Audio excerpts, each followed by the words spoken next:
(2022년 1월 7일) 금요일입니다. 한 주 동안 애 많이 쓰셨죠? 오늘 금요일 주말, 오늘도 힘차게 말씀 붙들고 기도하면서 그렇게 주말을 시작하셨으면 좋겠습니다. 오늘도 우리가 함께 나눌 말씀은 느헤미야 말씀인데요. 느헤미야 9장 30절에서 32절까지의 말씀입니다. 느헤미야 9장 30절에서 32절. 그러나 주께서 그들을 여러 해 동안 참으시고 또 주의 선지자들을 통하여 주의 영으로 그들을 경계하시되 그들이 듣지 아니하므로 열방 사람들의 손에 넘기시고도 주의 크신 긍휼로 그들을 아주 멸하지 아니하시며 버리지도 아니하셨사오니 주는 은혜로우시고 불쌍히 여기시는 하나님이심이니이다. 우리 하나님이여 광대하시고 능하시고 두려우시며 언약과 인자하심을 지키시는 하나님이여 우리와 우리 왕들과 방백들과 제사장들과 선지자들과 조상들과 주의 모든 백성이 아수르 왕들의 때로부터 오늘까지 당한 모든 환난을 이제 작게 여기지 마옵소서. 우리가 느헤미야 말씀을 보면서 이스라엘의 역사를 한눈에 이렇게 보고 있습니다. 이스라엘의 역사이기도 하지만 하나님께서는 이스라엘 백성들을 하나의 샘플로 그들을 정하여서 그들로 하여금 순종하는 자에게 허락하신 하나님의 은혜, 불순종하는 자에게 그들이 어떻게 고난을 당하는지를 보여주시는 그런 말씀을 우리가 함께 살펴보고 있습니다. 지금 우리가 보고 있는 말씀은 느헤미야 시대인 거죠. 그래서 그 자리에 수문학 광장에 수많은 사람들이 모인 앞에서 레위 사람들이 하나님을 송축하고 그리고 그들 앞에서 쭉 이야기하고 있는 내용인데요. 이 내용을 잘 보면 와, 이 사람들이 레위 지파 사람들이 그 이스라엘의 역사를 이렇게 쫙 뚫고 있구나. 그 이스라엘의 역사를 통한 하나님의 인도하심을 이렇게 잘 이해하고 있구나 하는 것을 알게 됩니다. 여러분, 우리도 이 정도의 실력은 갖췄으면 좋겠어요. 이스라엘이 어떤 역사를 통하여서 하나님께서 그 백성들을 어떻게 선택하시고 이끄셨는지를 우리가 볼 수도 있고 이해도 하고 알고 있으면 참 좋을 것 같습니다. 사사시대를 지나서 그들의 불순종이 극에 달하게 되자 결국 하나님은 그들을 심판하시게 됩니다. 30절 그러나 주께서 그들을 여러 해 동안 참으시고 또 주의 선지자들을 통하여 주의 영으로 그들을 경계하시되 그들이 듣지 아니하므로 열방 사람들의 손에 넘기시고도 이렇게 되어 있습니다. 결국은 하나님께서 참고 참으셨다가 결국 그들이 더 이상 참을 수 없는 지경에까지 이르셔서 그들이 망하게 됩니다. 여러 나라들에 의해서 망하게 됩니다. 그런데 여러분, 이것은 이미 그 전부터 징조가 있었습니다. 다윗 왕 때부터 얘기를 해볼게요. 다윗 왕은 다윗과 솔로몬 때 이스라엘의 전성기가 있었죠. 그러나 여러분, 다윗은 훌륭한 왕임에 틀림이 없지만 그는 완벽한 왕은 아니었습니다. 그 역시 범죄하였고 밧세바와의 불륜을 통하여서 그는 완전히 왕의 자리에서 몰락하게 됩니다. 그의 아들 압살롬이 쿠데타를 일으켜서 이제 다윗은 맨발로 이제 도망가게 됩니다. 그러나 쿠데타가 다 제압이 되고 압살롬도 이제 죽게 된 다음에 다시 다윗이 들어오게 되는데요.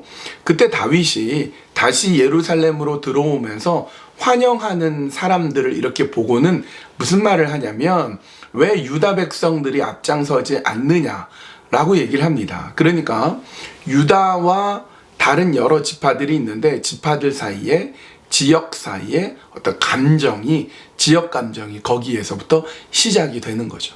다윗이 잘못한 일 중에 하나예요. 전체적으로 통합해내지 않고 이렇게 조금 이렇게 뭔가 결을 다르게 하는 게 있죠.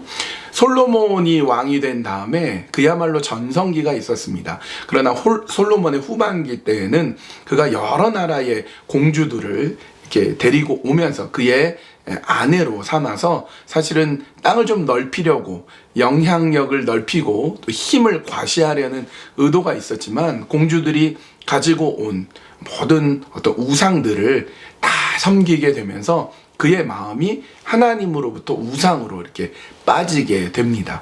그래서 결국 다윗과 솔로몬 시대를 지나서 그 아들 때에 나라가 북이스라엘과 남유다로 갈라지게 돼요. 그것은 다윗과 솔로몬이 잘못한 일에 의해서 이제 나라가 르호보암 여로보암 때 북이스라엘과 남유다로 나눠지게 됩니다. 당대 잘못한 게 아니라 그 선대에, 그러니까 솔로몬 때, 다윗 때 잘못한 것들이 쌓여서 그렇게 되고 만 것이었습니다.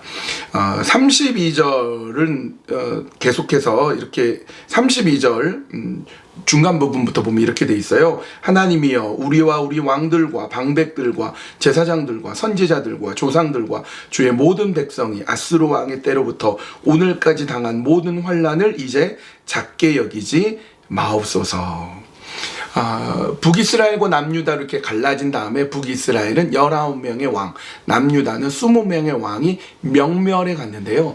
북이스라엘은 단 한 사람도 하나님의 말씀에 순종하지 않았고, 남유다는 절반이 조금 못 되는 한 8명, 9명 되는 왕들이 그나마 신실하게 하나님을 섬겼지만 그들 역시 완벽하지는 않았습니다. 그래서 결국은 여러 나라들에 의해서 북이스라엘은 아시리아란 나라에 의해서, 남유다는 바벨론에 의해서 망하게 됐는데요. 아수르와 바벨론 이외에도 여러 나라들에게 괴로움 당하고 어려움 당하고 핍박을 당하는 일들이 벌어지는 거죠. 그래서 오늘 본문에서 레위 지파, 레위 사람들이 뭐라고 얘기하냐면, 오늘까지 당한 모든 환난을 이제 작게 여기지 마옵소서. 모든 환난을 작게 여기지 마옵소서. 무슨 말입니까? 크다는 거죠. 모든 환난이 굉장히 컸다라는 것을 얘기합니다. 그러니까 지금 이스라엘 백성들이 당한 환난은요, 절대 작은 환난이 아니었어요. 굉장히 크고 어려운 환난이었습니다. 그런데 그 환난이 당대에 그들 자신도 잘못을 했지만 그 선대에 그 조상들의 여러 왕들로부터 시작해서 백성들이 하나님을 떠나고 불순종한 그 결과가 나라가 망하였고 어려움 가운데 처하였고, 지금 그러고도 한참 뒤에 1차, 2차, 3차 귀환한 백성들의 그 10년까지도 너무 불쌍하게 된 거예요.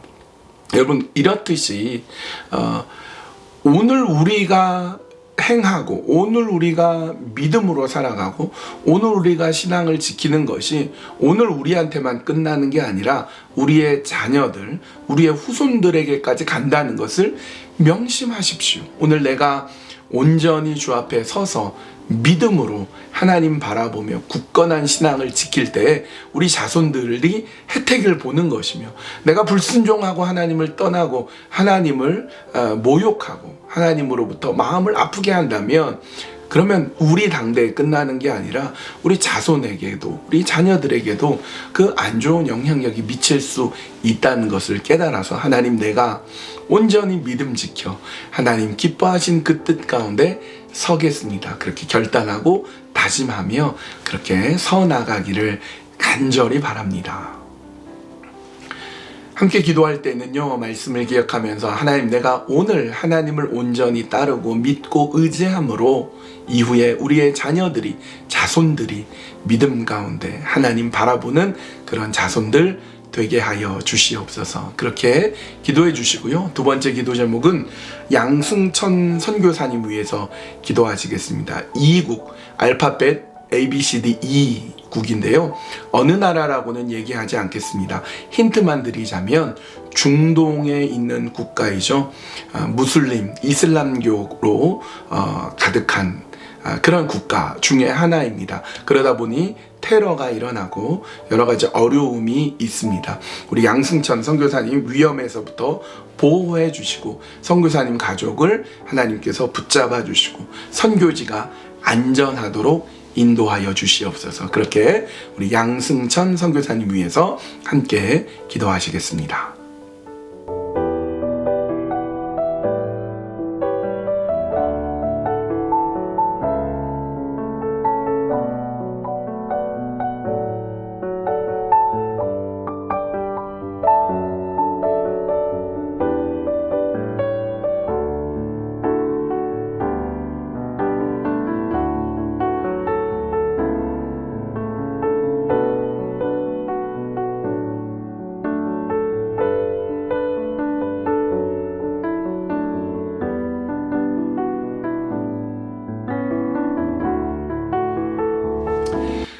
하나님, 내가 오늘 온전히 하나님을 따르고 믿음 가운데 서도록 이끌어 주시옵소서. 하나님 바라며 하나님 의지하며 하나님 이끄시는 귀한 그 길을 걸어갈 수 있도록 하나님 함께하여 주시고 이끌어 주시옵소서. 주님 의지하고 주님 바라볼 때 하나님께서 내 때만이 아니라 우리의 자손, 우리의 자녀들 대대로 하나님 의지하고 하나님 바라며 그렇게 주 안에 온전한 믿음과 굳센 그런 신앙으로 설 수 있게 되기를 원하오니 하나님 도우시고 인도하여 주시옵소서. 이 국에서 수고하고 계신 우리 양승천 선교사님 위해서 기도합니다. 하나님, 테러가 있고 여러 가지 위험에 노출되어 있는 곳에서 하나님께서 선교사님 보호하여 주시고 또 선교사님과 그 가정 위에 함께 하여 주시고 특별히 선교지를 보호해 주시고 평화롭게 해 주시고 그렇게 복음을 온전히 잘 전할 수 있도록 인도하여 주시옵소서. 예수님의 이름으로 기도합니다. 아멘. 예, 오늘 금요일이고요. 내일은 올해 들어서 첫 번째로 우리 토요 아침 기도회가 있는 날입니다. 춥죠. 땅이 꽁꽁 얼어붙어 있습니다. 온라인으로 가정에서 또 예배 드리고 있으니까요. 가정에서 예배 드릴 수 있는 분 온라인으로 참석하시고 교회에 한두 분이라도 나오더라도 우리는 함께 기도할 것입니다. 예배 드릴 것입니다. 그렇게 우리의 신앙이, 우리의 믿음이 내 때만이 아니라 이후에도 계속 흘러가도록 우리는 깨어 기도할 것입니다. 우리 내일 아침에 또 기도의 자리에서 함께 뵙도록 하겠습니다. 오늘도 매일매일 주님과 함께 동행하는 하루가 됩시다.